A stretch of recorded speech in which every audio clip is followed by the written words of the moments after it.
All right, welcome back, everybody. How about we run across the street here and go clear out the Bison Steve, huh? It's like a New Vegas dungeon here to go clear out. Man, there is nothing but caps and meds and guns and ammo and, man, friggin' you name it over here. Food, water, really good for the hardcore players. Yeah, all that good stuff. This is definitely a mandatory stop on my way down through here. I guess it's not necessary to bring Law back to Primm and go do all this stuff, but I'll tell you what, I'm not going to pass up all this free loot. Especially considering there is kind of a, I don't really want to call it a hidden, but it's primarily a gun cabinet in here on the top floor, which is only accessible if you basically climb through the roof. And it usually grants a pretty decent amount of gear. Usually a couple guns of decent value. And some ammo and things of that nature. Anyway, always good to have. Plus, if you loot around in the rooms, you'll find chems like Hydra and Buff Out and things of that nature. Jet, you know, and stuff like that. If I use chems, it's mostly, I'd say Hydra and maybe some Buff Out every once in a while or something. Just for maybe an endurance boost. I run into a Legion Assassin, you know, Death Squad early.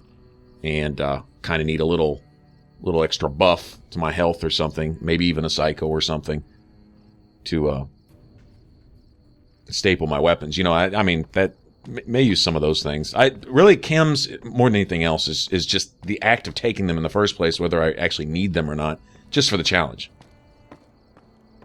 I'm eventually going to want the Day Tripper perks and stuff like that. So, anyway, I'm through here. There should be 2 of these powder gangers back here on this roller coaster. And then this one closest to the building over here will actually lead upstairs, and I like to start from the top and work my way to the bottom, as opposed to the other way around, because when I get to the bottom, that's where I'll find Deputy Beagle, which is essentially why I'm supposed to be here in the first place, which isn't. I'm actually here for the loot. Screw Deputy Beagle. He's... what did Nash say? As useless as tits on a rad scorpion. Yeah, he's just a coward in a fight. But, getting all this stuff in here, the easiest way I found is just work way from top to bottom, talk to Beagle last, and then escort him out and go on about my business. Then go back across the street, go deal with the Vicky and Vance. And then one thing I may choose to do is wait here a few days. I think I mentioned this in a previous video. And let a certain cutscene take place in the Vicky and Vance. And once you take care of that, I think you wait a few more days. You may have to actually leave and come back. I don't remember. I mean, I won't suffer you guys through all the fast traveling and waiting and all that other nonsense. But I'll catch you up when I actually get this casino active again. And you can walk away from here with about 1,500 extra caps. And you can get some of your gambling challenges done here, like play slots so many times, play roulette a certain number of times, play blackjack a certain number of times. Getting kicked out of this casino doesn't count towards the trophy for getting kicked out of casinos. Those only count for the casinos that are on the strip itself. Silver Rush doesn't even count towards that. But it is free caps, and it is some free challenges early. You can get them done sooner than later, so I like to do that here. Because it's something that later on in the game, once I've reached New Vegas and I'm off into doing all the stuff with the cons and the boomers and all that, I probably won't think to come back here anymore. I won't really need Nash as a merchant anymore. I'll have all the mods available to me at the gun runners that I'd ever want. So, you know, coming back here will be kind of a second thought after that. Anyway, knowing that's how I'm probably going to play, what I'll do is I'll do everything I can here while I'm here so I don't have to return here. Now, see, all these guys, they have a weapon or 2, and ammo, and money, and you name it. Even here we have some water and some food and things like that. So this is definitely worth coming to for loot, most definitely. I'm going to clear out all of the powder gangers themselves, and then I'll search the place. Clear the enemies out first, and then you're free to look in every corner without worrying about getting ambushed. All these guys are really weak, except for one. There's one in particular that has about double health, and he does extensive amount of damage with his weapon. Noticeably. Like, coming down and, you know, 2 or 3 shotting you type of thing. And it's like, wow, where'd this guy get the super gun? But, yeah, he's the boss, and he will have a key, and the key is to a gun cabinet, which is in the floor above us. And it's something you need to search out. It's kind of discreet, sitting off behind some rubble. It's not a real obvious thing, but it definitely nets some good stuff. There should be some soda machines, and Nuka-Colas and sarsaparillas are worth their weight in gold as far as food is concerned, because they count towards food, and they heal well. They heal almost as good as a friggin' stim pack, maybe for a little bit shorter period of time. But, yeah, I'd rather have a pocket full of Nuka-Colas than I would say, oh, I don't know, you know, gecko stew or something, you know, any of that type of stuff. I'll tell you, Wasteland omelets, though, those are the absolute best. Those are actually better than stim packs. Wasteland omelet heals you for, like, forever. Kills all of your hunger. Heals you like mad for, I don't know, it's like, what, 30 or 45 seconds? Basically, the duration of whatever fight you're in, you'll have that constant healing boost. Yeah, they're really nice. We've got the quest to get the recipe for that, too. All we need to do is deliver a Deathclaw egg to that cannibal chick in Sloan. We'll be sure to do later. We'll go clear out the Deathclaw quarry. I like to have a sniper rifle at my disposal with a silencer on it, and a few weapon repair kits, and go in there, and it's, you know, and some rounds. Of course, have a bunch of 308 rounds. And have my 22 pistol handy so I can get the challenge while I'm at it. I did a video on basically clearing out the quarry, how I like to do it, and it's solo. I don't even take my followers in with me. It's just, you know, whittle them down one by one and get them out of the way, and you're good.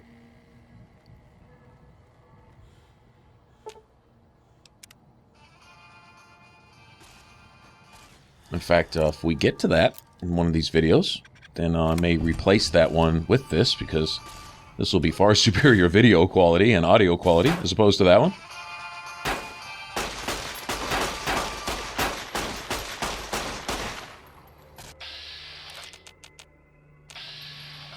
We'll let Edie have that one. There we go.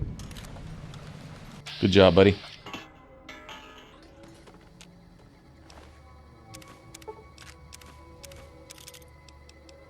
There it is, the Warren key. That's it. Okay, and I can start from this back corner here and work my way around and clear out this floor.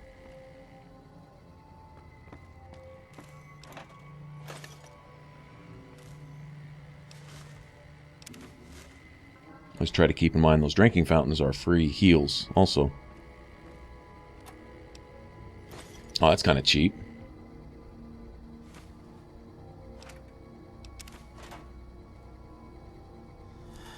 Yeah, I'll take that. Yeah, give me that.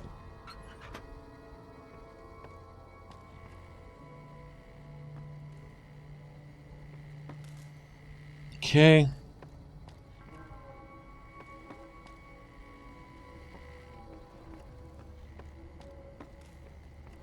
So apparently all the powder gangers that were here came downstairs to investigate. Alright, now that's the ramp I would take to go upstairs. Let me clear out this floor first. I know there's a door you need to unlock here, and I believe the ransom note, I'm assuming for Deputy Beagle, is on one of the desks in here and all that. And I like getting it just, it's more of a collectionist thing, just to have it. Just to say that I've been here, you know. Okay, I think this is where we came in, right? That's the beginning. Alright, there's the ransom note. I thought it was behind the locked door. Alright, now where is the locked door? I know it's in here somewhere.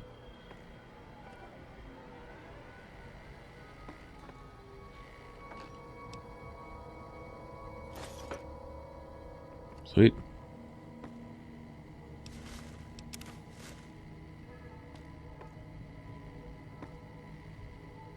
That's it. There we go. It was here somewhere.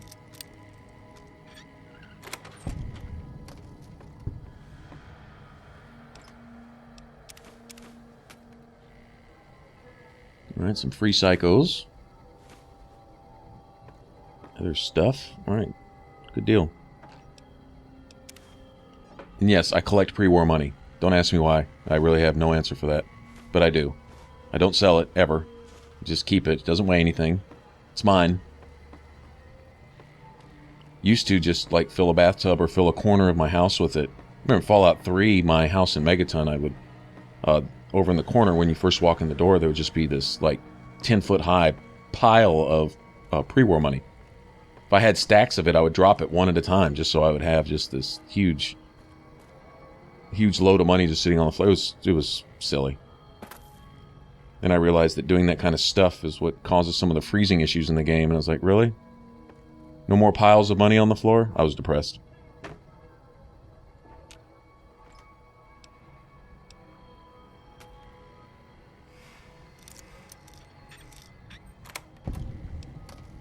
Nice. Okay, that's more of an actual medicine cabinet there. Sucks when you open one of those and you get one dirty water and that's it. Alright, so here we are on the second floor. And there's some more soda machines and stuff to loot, but there'll be a gun cabinet up here somewhere. And no, I don't know that that power switch that was there on the wall does anything. I've never been able to activate it for anything, but it is conspicuous. There's another one right there on the wall. Seems like it should do something, but it doesn't. Not that I'm aware of. Okay. And here we go. And that's a good amount of stuff. 10mm pistol, even if I'm not going to use it, and the 9mm submachine gun at full, at full condition, are worth something. You know, that's money, even if I wasn't actually going to equip them as weapons. So, yeah, I'm good with all that. I might start playing around with the 9mm. I really want Sleepy Time. Sleepy Time will be essentially my end-game gun. Once I can afford it, I think it's like 10,000 caps at gun runners. Once I can get that, I'm set. That, maybe a 9mm, or... I don't know. Doesn't matter. The pistol really doesn't too much matter. I like the 9mm because the scope on it is just rock steady. That's, it does really, really small damage. I think it has a decent critical modifier, though, on it, if I'm not mistaken. And, of course, then you have Maria, which I think has an even better critical modifier. May play with that later, but you can't put a scope on it.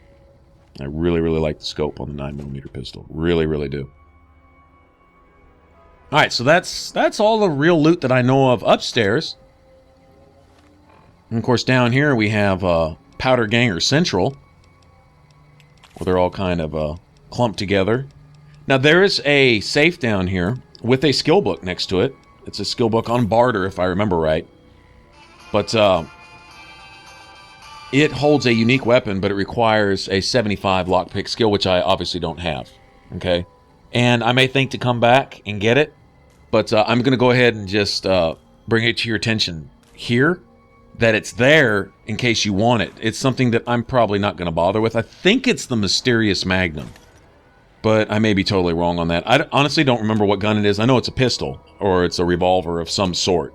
It's a handgun, but that's the best I can tell you. It's not something I use, so that's why I'm not real hip on it, real knowledgeable about it. But I do know that it's there. There is a unique weapon in the safe down here in this little gift shop. And I'll show you exactly which one it is. Oh, nice shot, Edie. Wait till I get him the upgrade for his little cannon. Little face cannon that he's got there. He's going to be an absolute beast.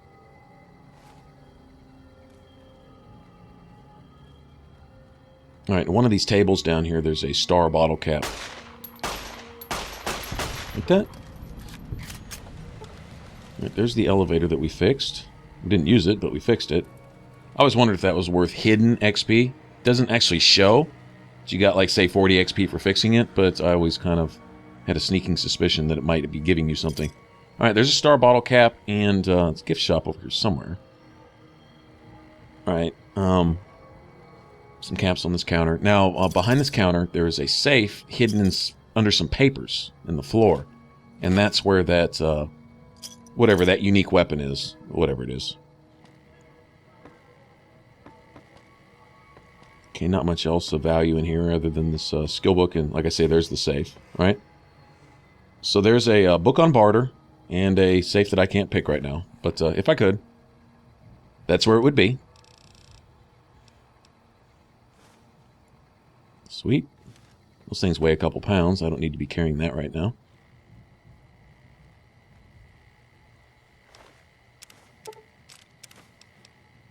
I'll take a Hydra. Most definitely.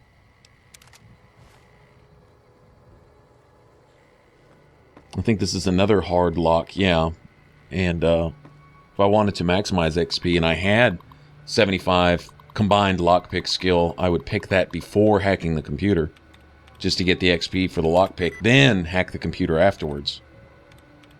But, yeah, my skill's nowhere near high enough for that.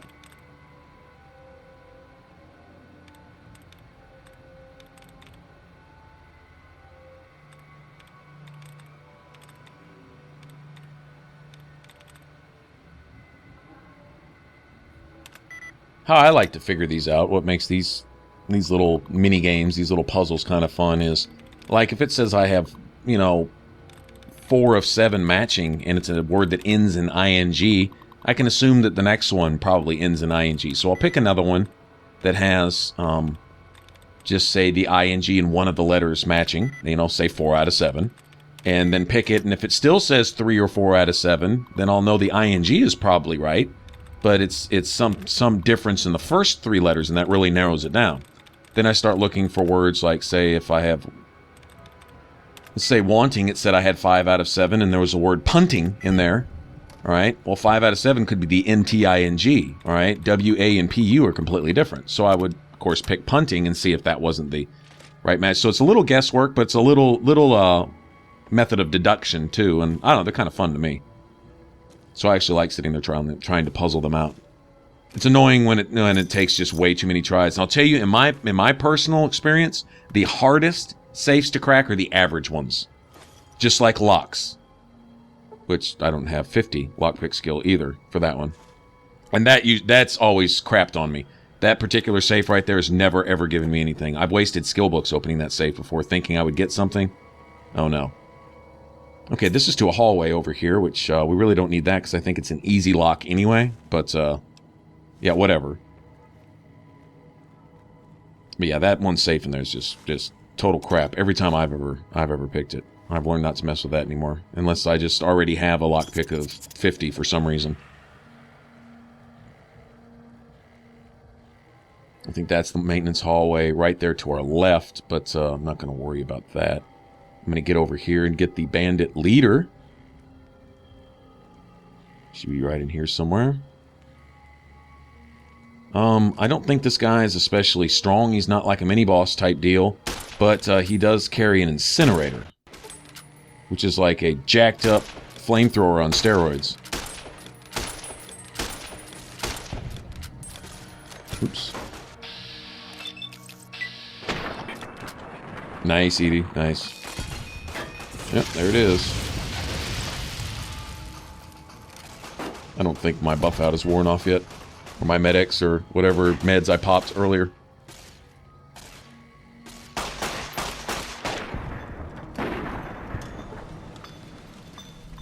Alright, now all these guys should drop some pretty good stuff. That incinerator is usually never in really good condition. It's worth a decent amount, but it weighs so much. It weighs like, I don't know, what, 20, 30 pounds or something? It's kind of ridiculous. So I usually don't bother with it. If something's worth 1,000 caps, but weighs the equivalent of 10 other items that are each worth 1,000 caps, in my opinion, it's not worth 1,000 caps. It's worth 100 caps. Because if I can carry 10 other items that are worth the same amount for this, you know, same amount of weight that that one item requires, then, yeah, I'd rather have the 10 smaller items. I used to do that in, like, Oblivion and even Fallout 3, and, well, of course, obviously this game, where I would take, like, a potion that was worth 100 caps over a sword that was, or a potion worth 100 gold instead of a sword worth 100 gold. You know, because the potion only weighed half a pound. The sword might weigh anywhere from 6 to, I don't know, 15 pounds or something. And, or carry 10 potions worth 100 gold. And that was worth 1,000. As opposed to one sword, which weighed twice what those 10 potions did for half the price or something. That type of thing. So I factored in weight more than I did value. And that helped me decide what I was going to keep when I went to carry my stuff to merchants. I never waste perks on being able to carry extra stuff. I don't do that. You know, like the strong back and stuff like that. I would spend that perk on a combat skill, not something for convenience. I can manage the game on my own. I mean, it's unrealistic enough that I can carry 50 sets of power armor, you know, as it is. And then you look at my character and my pockets aren't even bulging. That's already ridiculous as it is. So having another perk where I can carry an additional 10 sets of power armor on top of that, I don't know. That's just a waste to me. My opinion. I'd cross my fingers, but my hands are numb. Why, yes, I am. It's a pleasure to meet you. I'm in a bit of a predicament here. I'd be most appreciative if you'd set me free.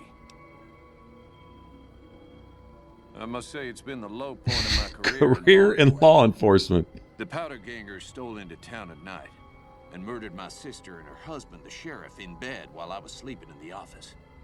I watched them for a bit, waiting for the right I'm sure. And arrest a lot of them, taking careful notes as I watched. To my dismay, they found me while I waited in the shadows. And what a coward. Oh, taking notes as I watched. Oh, that's just marvelous. I think I'll be making my way outside now. The air's a little close in here. What a douche, man. Oh, of course. I'd never let you fight my kidnappers with my help. Without it. You lead the way. Oh, I missed the one dialogue where he says he's skulking. Skulking about, There's a convict or two in here. Who'd know the difference?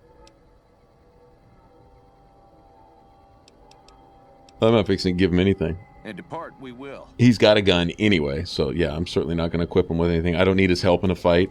I'm not worried about that. But there's a kitchen with plenty of food and purified water and all that good stuff. And go ahead and get this guy out of here. Got our XP for a speech check. I remember having a second speech check with this guy available, and it didn't pop up right then either. Maybe because I'd already cleared everybody out? Maybe? Maybe leave one standing, go talk to him? Then go kill the last guy, then come back and talk to him? I don't know. Whatever. There's plenty of speech checks in the game for the trophy or achievement. There really is. They were, in my opinion, actually maybe a little harder to come by in Fallout 3.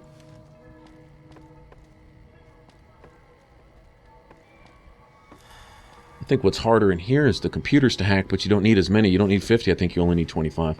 And I don't know how this dude's incinerator flew all the way around the corner over here by the exits, but all right, let's get out of here and go deliver him up and go deal with getting Law back to Primm. Know what I'm saying?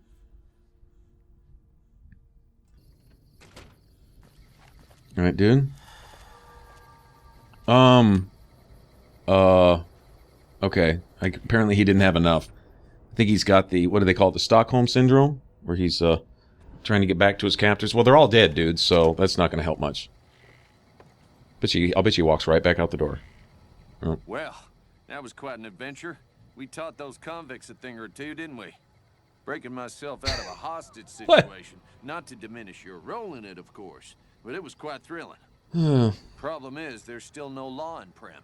What are we to do the next time ruffians menace us and hold us hostage? Oh, no. I'm just a deputy, and I can't be a deputy without a sheriff.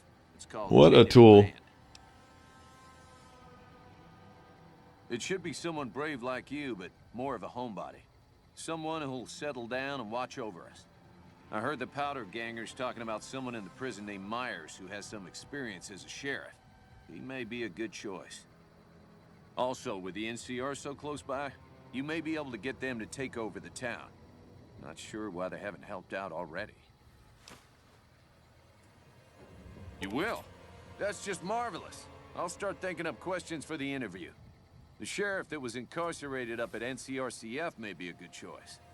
You also may be able to convince that NCR guy across the road to take the town under his wing. Although martial law doesn't sound so fun. I think there may be a speech check involved with getting the NCR to do it. I don't think that's the case with Myers. I think Myers will just let you do it, but you have to get him a pardon. And that may or may not include a speech check. But I know this, we can just reprogram Primm Slim and be done with it. Any luck finding a suitable candidate for our next sheriff? I do thank you so kindly for your... You know, I really appreciate your advanced vernacular, but, Well, I reckon he could be a sheriff if you have the skills to reprogram him. Bye. Okay, now see how optional pops up over there? I think that may have been necessary for the dialogue option to pop up with the robot himself. I think you have to have that active. Then when you talk to the robot, you actually get to the option to reprogram him. And I believe I've got the science skill for this. I don't have the science skill quite to convince him that Vance's gun is missing, and to get that quest active, which hopefully, after I finish dealing with everything in here in the next video, I'll have enough XP to level up, and then I can get my science where it needs to be. Your guess is as good as mine. You might luck upon someone who's a natural-born sheriff. I heard of one fellow what got himself locked in that NCR jailhouse up I-15. And maybe that ain't the best credential, but a sheriff's a sheriff.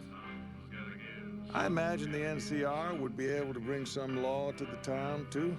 But from what I've seen, they barely got the firepower to protect themselves. There we go. Well, I guess I never thought of that. I guess he could be sheriff. If you think he could be reprogrammed. Now, my experience, if you see a dialogue option available, take it just because. Finally decided to make yourself useful, huh? If you can bring the law back to Primm, we'll all be in your debt. Sometimes it can work against you, and you can activate a dialogue out of order. Bethesda games are kind of notorious for having some bugs and longer quests. But then other times, if you fail to activate a dialogue when it's available, then your next step won't be available to you. So my rule of thumb is to pretty much follow them all out when I can. Law enforcement protocols reinstated, partner. Initializing use of force authorization. Authorization found. Gunslinging Primm Slim. And that's a pretty good amount of XP right there, if you ask me. Happy trails, partner. All right. So that was for bringing the law back to Primm and reprogramming him at the same time, I believe. Well, if it isn't the lawbringer. And this D-bag. My problem is that I'm no longer a deputy. Even the robot doesn't respect you, punk. Slim's all right. I don't wish him no harm, but the law to him is a set of logic. Not everything is black and white. Not sure a robot can ever understand. Some people are just perpetually dissatisfied. It wouldn't matter what I did. All right, that's pretty much it. Let me go inform him the good news. Heard it was you brought the law back to Primm, youngster. Hats off to you. And that's it. All right, so we'll get back to this, and we will deal with the rest of the issues with the casino to try to get it open again, and carry on from there. Maybe head south to the Mojave Outpost. All right, for some more New Vegas, click that top box. For a complete list of all my video playlists, click the bottom box. And if you want to subscribe and stay updated on new daily video uploads and all that good stuff, then click that box right there over my head. And all right, man, y'all take care. Thanks for watching, and I'll catch you on the next one. Remember to like, subscribe, share,